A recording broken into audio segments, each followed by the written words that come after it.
May sasagutin tayong katanungan. Yung katanungan niya ganito, paano maging dalisay ang relihiyon? Para po maging dalisay ang relihiyon, dapat walang dungis. Yan ang sabi ni Apostol Santiago, na walang dungis sa harap ng ating Diyos at Ama. Dapat malinis sa harap ng ating Diyos at Ama. Dalawin na ang mga ulilang bao. Yung mga babaeng walang mga patay ng kanilang mga asawa, mga bao na, mga balo na.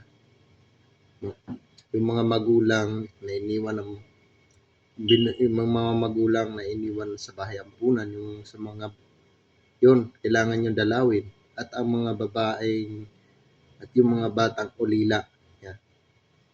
Para maging malinis, yung mga batang ulila at saka yung babaeng bao ay pinapaalagaan yun ng Diyos. At ang ating sarili ay ingatan natin na walang dungis dito sa sanlibutan. Yan ang sabi ni Apostol Santiago sa 1 verse 26 at ganito ang nakasulat.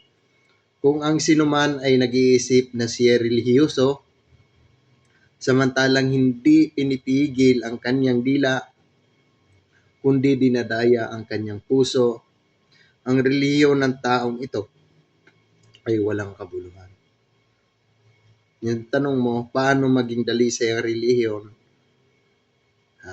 Dapat mong humarap sa Diyos na walang dungis. Kailangan mong maglingkod sa mga babaeng bao at sa batang ulila para mayroong kabuluhan ang iyong relihiyon. Hanggang dito na lang at mag-ingat. Salamat.